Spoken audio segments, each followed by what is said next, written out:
Hello everyone, Kier here, and welcome to the InfiNOT podcast. I'm focused on the casual nature of the game, and each week I discuss the new patch, the new card, and my feelings on the game. I am also a part of the Snap Judgments podcasting network, and I'm going to talk about Snap Judgments. And if you don't know, this is the OG podcast that started this whole thing, and if you haven't listened to it already, they bring on some amazing guests. They talk about all the hard-hitting topics. And if you don't know, actually Glazer today is doing a streamathon. So if you're hearing this right now, there's a good chance that he's still doing that streamathon. Please go give it a look. He's trying to raise money for his move. And if you want to support him, that's the best way to do it right now. Okay, so last week we talked about the practices that Second Dinner are employing, and I haven't let that go. I think, for me, I had to really think about my relationship with this game, and shout out to Models, who, if you don't know, is one of the guys who worked on the back end of tournaments like the Golden Gauntlet. He had a conversation with me, and it gave me the chance to sort of write out my feelings and get things straight.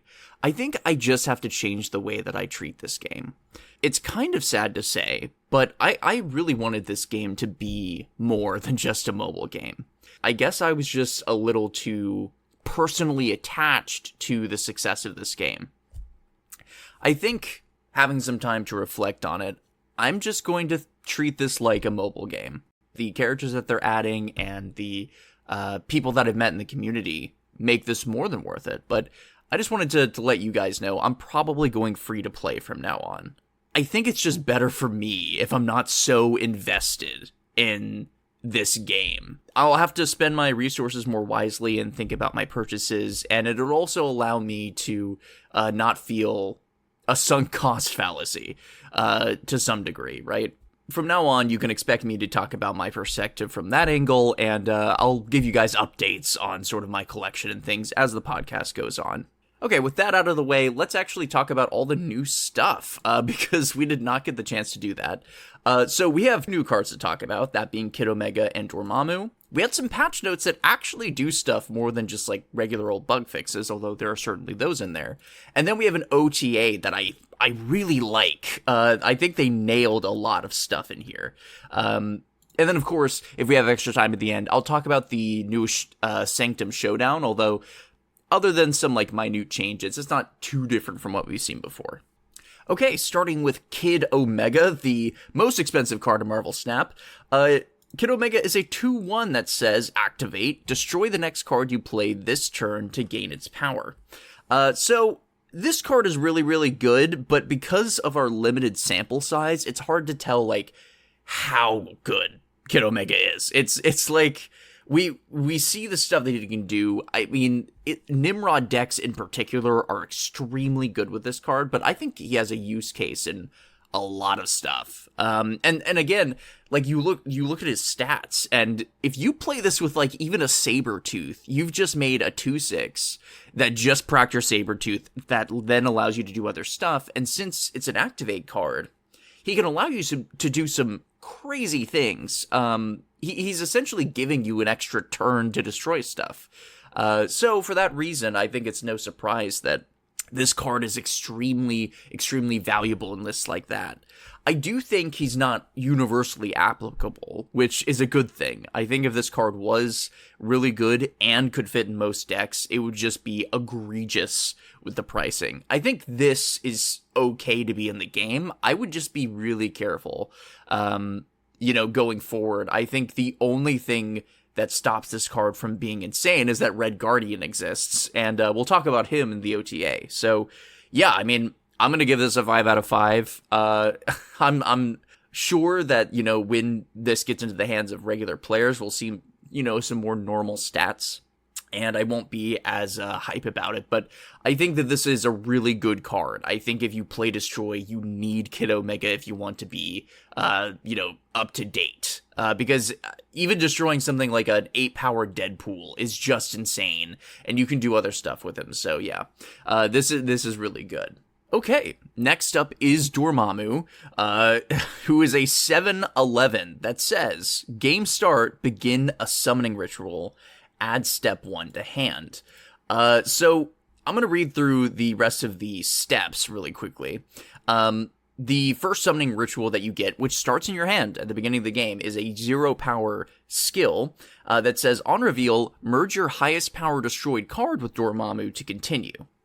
After you do this step, you'll get a 1 cost skill that says, on reveal, Dormammu steals power from each card here to continue. And then once you've completed that step, you get a 3 cost skill, on reveal, destroy 2 of your characters here to summon Dormammu. So yeah, this is a really cool card to see in this. It almost reminds me of like the quest lines that you'd see in Hearthstone, and the fact that it starts in hand, like the first summoning ritual, means that this is like a very linear deck. I'm sure you can do some incredible stuff with this, but I just mean it's predictable, right? Like your opponent sees the Dormammu, they immediately know the kinds of things you're trying to do, which is good because I think this card is really powerful. You know, you're trying to do something that feels like a quest, and I do like the design a lot. I think the effect is really strong. It sort of opens up a new kind of destroy deck that isn't entirely focused on like a Deadpool plan. You can do that stuff. I think this works as a backup to those. I'll be interested to see how this card changes with decks. Right now you're seeing Dormammu run things like Nolan Death, and then you have things like, you know, Bucky Barnes, and, you know, Wolverine and all those guys, very classic stuff. But I think that the decks that are, like, really trying to innovate this archetype are trying things like Hydra Bob or Martyr. Because, you know, if you throw those into your deck, they're going to be cheap, and you can guarantee to destroy it later with something like Killmonger or Venom or whatever. So that first summoning step is really easy to do, and then you still have, like, the high top end as a backup plan. So yeah, this is a 5 out of 5 release, and I really mean that. I think that this is such a cool card. It's not my type of deck, so I'm obviously not going to invest in it, but I think if you're even, you know, slightly interested in Destroy, this is a really, really cool card that does something that we haven't seen before. So very, very cool. I love it. Next up is Nightmare. I almost forgot to mention him just because this week has been so crazy. Nightmare is a 3-1 that says, on reveal, replace the text of each card in your hand with the text from a random card of the same cost. So, okay, when this card is previewed, I'm like, how is this possibly balanced? How is this card allowed? And I think, very similar to Mr. Negative, the reason this card is allowed is because you're just supposed to retreat. When they get the good stuff, you see they snap on Nightmare, you're probably just supposed to leave unless you know you have the answer. It's going to win games, it's going to feel unfair, but ultimately the deck is going to be okay. Like, it's not going to destroy the game, which is good. I was really scared about that. Okay, next up, we're going to talk about the patch notes, and usually we don't get a lot of, like, card changes, but we did get a little here. Spider-Ham is going to a 1/2 that says, activate, replace the text of a random character in your opponent's hand with Oink. And in the developer notes, they sort of talk about how they like the sort of thing that Spider-Ham does, like adding some disruption to the game, but they just didn't like the way that it was implemented because it had a lot of really weird interactions, and I agree with that. I think there was a lot of weird stuff. I will say this, we'll talk about Cobra later, but I think this is a really unfortunate change to happen right as Cobra releases, because, you know, that was one of the few use cases for the card. So, yikes. Like, I don't know. This is cool, though. Overall, I think this is a good change. It's going to make Spider-Ham feel more like the card he was intended to be. And apparently they've been working on the back end for a while to make this happen. So, very cool. And yeah, we'll move on to the OTA. And there are some big changes in this one that I'm excited to talk about. So, let's just get into it. Thanos is getting a pretty big change here. He used to say, game start, draw Thanos, and shuffle these 6 Infinity Stones into your deck. And now he says, game start, shuffle these 6 Infinity Stones into your deck. This doesn't sound all that different. The big difference is that you're not drawing Thanos, which we'll go into the next card here. The Space Stone says, on reveal, draw Thanos. Nothing can stop you from playing Thanos. So it used to be that it was just like draw a card. But now it draws specifically Thanos, which I like. I actually mentioned this in a podcast talking about how, like, Agamotto doesn't feel unfair because one of his skills is directly related to him, like drawing him. Like that's the only draw that his deck has, and so this feels more fair to me. I like this. And in case I forgot to mention it, the Space Stone is going to a 1/3 now as well. I think in compensation for the idea that, like, if you already have Thanos in your hand, the draw effect kind of sucks. So, you get a 1/3 out of it. The Time Stone is also getting a change. It is now going to draw a card. So it's now back to being a stellar card in this. They also buffed the Reality Stone to a 1/2, which I'm not that excited about. I talked about how I really don't like how Thanos just gets the Reality Stone and can really swing games for such a low cost, but, it is what it is. I hope that this makes him feel fine, but he's been making too much of a presence in the metagame, I feel. I like that this sort of changes the dynamic of the deck to feel more like an Agamotto. Next up is Galacta, who is getting moved from a 4/5 to a 4/6, but now each turn, the first card you play at another location reveals with +2 power instead of +3. I don't love this change, and I know that Galacta is being seen in a ton of decks, and I think the developer notes even mentioned that she's just like a high play rate, high win rate card, but I don't think that she was broken. I just think that she was a solid enabler in a lot of decks, and a lot of the decks that I enjoy really utilize this card, so I guess there's a little bit of bias there, but yeah, I'm not super excited about this. Is she going to be fine? Yeah. Like, if you play her on turn 4, and you give the +2 power to 2 other cards, you're looking at functionally a 4/10, right? Which is fine. That's, like, fine. But yeah, I mean, it just seems like they wanted to sort of off this card, and this is the way they're going to do it. I still think that in some decks she'll see play, but Gwenpool will probably finally have a chance to shine, being the more impactful one, right? Like, she's not directly choosing where the power goes, but she has the potential to buff a target more than once, which could be very, very impactful. The, sort of standard +2 power here is like a more expensive forge, which, it's whatever. Next up is Red Guardian, who's going from a 3/3 to a 3/2. I know that a lot of people think that this card being a 3/5 is annoying, but I don't love this change either. Yes, it's not going to kill the card, it's just a point of power. He'll still do his effect. It's just like, we don't have a lot of tech cards in the game that just, like, feel decent to play. Like, usually if you're putting a tech card in your deck, you're sacrificing a lot of synergy. So, I don't know. I'm sure that he'll still see play, but I'm not in love with this change. Okay, next up, just some quick number changes going forward, but we'll talk about them. Misery is going from a 4/8 to a 4/9, which is odd. I feel like Misery is a fine card that does a lot of stuff, but maybe the win rate doesn't necessarily correlate to that. Maybe it's just my opinion of the card.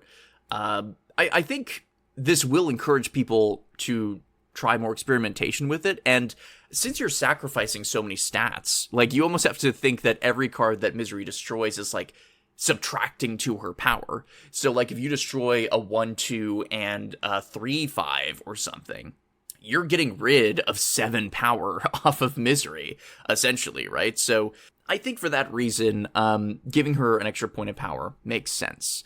You also look at a card sort of like a Tuma, and you're like, okay, I could see where, this card needs the she gets a reward for it. That's the bottom line. I think this is a decent change.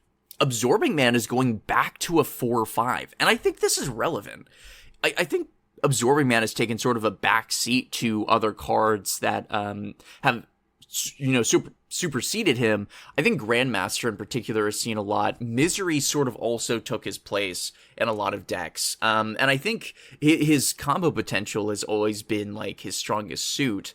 with things like Brood and Mr. Sinister, I would be interested to see if it brings back those sort of lists, because those were sort of like a staple in the metagame for a while before they were superseded. So, interesting. I'd like to see this card see some more play, so cool with me.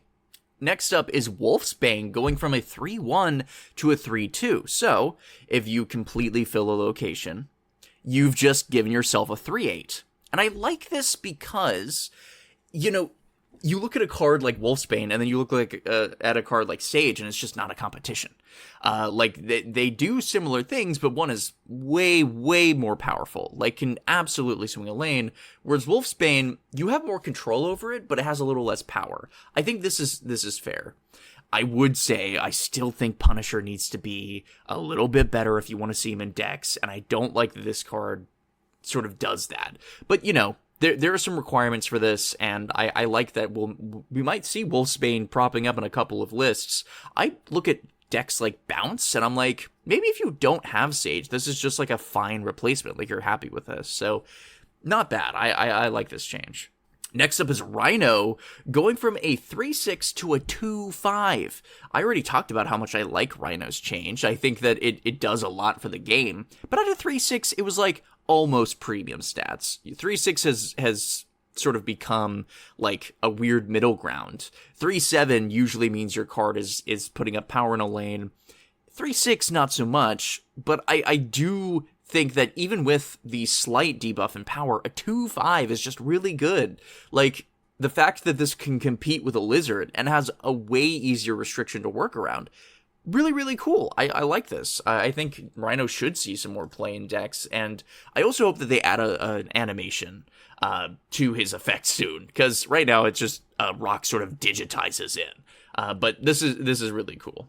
Next up, the Ancient One is getting a change to the Tau Mandala, and it's going from a 3-cost skill to a 2-cost skill. And this is big, right? Like, this means that you can combo stuff a lot easier, sort of in the same way that we saw the Infinity Ultron change, right? Like, if you want to use this on the last turn or close to the last turn, you need to be able to weave it in with the rest of your curve. And I think that 3 cost was just like a really high price to pay for something that, like, only a few decks want to do. So this is cool to me. I like it. Next up is Ironheart getting a change, and I'm not in love with it, but there's still a 3-0. On reveal, give 2 of your other cards plus 3 power instead of give 3 of your other cards plus 2 power. So in essence, it's still giving the same amount of power. It's still, you know, functionally a 3-6. But this does make the requirement of the card a little easier to work around. It makes the card better on curve if you're doing stuff like a 1-drop into a 2-drop. And I think that's sort of the intention that they're going for. I think that the +3 power buff, in sort of the same way that Galacta was good, is also just going to be very powerful.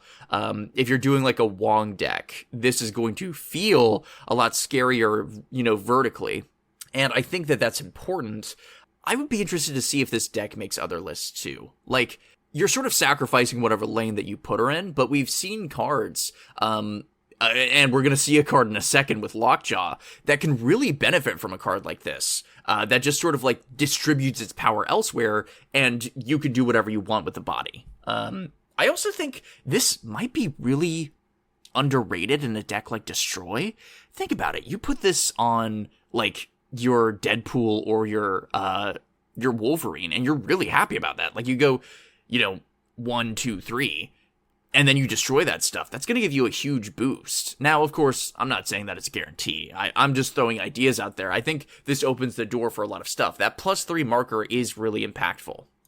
Okay, next up is Professor X getting an interesting change. He used to say that moving is the only way to add or remove a card from here. Now it says moving is the only way to add or remove a character from here. And this is important because of skills, right? I don't know how I feel about this change. I gotta be real. I don't like that it adds to this weirdness of his ability where he's supposed to feel like the be-all end-all in most cases. He's supposed to feel like I'm sacrificing a ton of power in order to sort of steal this location. Now with so many skills in the game, I get worried about like this card. This almost feels like a nerf in most cases. I think there is a case to be said like, if you're running an Agamotto deck, maybe you could use a Winds of Watoomb after you play this down to steal the location. But I sort of worry about the games where, like, your opponent just has a skill that will absolutely help them in this situation, and you're just sort of like, damn, well, this card feels like a weird slot in my deck. So, I don't know. I don't know how I feel about this, but interesting nonetheless. I'd be interested to see what this means for the card. Okay, last and certainly not least, Lockjaw is being made from changed from a 4/5 that says after you play a card here, swap it with a card in your deck to 2/2 activate. After you play your next card, swap it with a card in your deck. This is a really freaking good card. This is an insanely good card now. I don't necessarily think it's broken either. I think this sort of randomness makes the deck, or makes this card feel fine, and since it's an activate, you can only do it once. So I think this is really good for the card. This does have some really weird interactions, though. Like, because it's an activate now, you can play it in any other lane. Like, you don't have to play it in Lockjaw's location. It sort of creates a lot of weird scenarios where, like, you can play a card on a Vormir, swap it out with Lockjaw, and the card won't get destroyed, and the new card won't get destroyed either. Which I don't know if that's intended or what the deal is with that. Like, there's a lot of weird interactions here. But I do think that this enables a lot of really fun decks. I'm sort of excited to experiment with it. Recently, I've been playing with a deck that utilizes Jubilee and Malekith, with the idea that, like, you have Howard in the deck, and you're just trying to, like, cheat out some really good cards for, not a lot of investment. I think this fits in that deck perfectly, right? Like, I can throw away something that I don't want, like a Jubilee Body, and then I can still get the benefit. And we just talked about Ironheart. I think that's also a really good inclusion. So this is really impactful. I'm hoping that's not too strong, but it feels really good. That's all the changes in the OTA, and I'll quickly go over the Sanctum Shop. In this one, I think it's slightly worse than what we've seen before, but overall, Sanctum is my favorite of the game modes. I think that it has a really unique place in the game. So I'm excited to see it come back. The new card in here that you can get is just a skill. So this is kind of impactful, which is, why I wanted to save the cards here for the end of the pod, because I want to compare these two, because I think it's really interesting. So in High Voltage Overdrive, we had Cobra, who is a 2/3 that says activate, destroy an enemy created card here. I mean, this is just a bad card, right? Like, this card has such a small use case, and I doubt that people are going to be really interested in finding a way to utilize this. In particular, right, it used to be that, like, oh, hey, if they play their pig from Spider-Ham, you could destroy it. But I think this is sort of a good point of comparison for Astral Projection, which is a 3-cost skill that says, on reveal, copy the text of an on-reveal card in your hand. Like, this seems like way more interesting than Cobra, and it's also, like, fairly reasonable to get in this mode. I think you have to get something like 84 wins. I think somebody did the math on that in order to get this card, which is really cool. It unlike Cobra, which is like a weird use case thing that maybe it'll have some value, most times it won't. This allows for some very creative deck building. In particular, I want to shout out Regis. I love his videos, but I think he has a really creative deck showcase where the only on reveal that you want in the deck is Ultron. And then that allows you to do some, like, crazy combo stuff because you're not concerned about, playing the 6 cost for it. You're cutting that in half and just getting the good on reveal. I'm going to give this card a 5 out of 5. Even if it's, the stats are nebulous right now, I think this is a really cool deck building thing. I'd be really interested to see what people come up with. And as for Cobra, I'm going to give that guy like a 2 out of 5. I think he has some niche use cases, but they probably need to just make him an on-reveal. I don't know why he needs to be an activate to destroy a created card.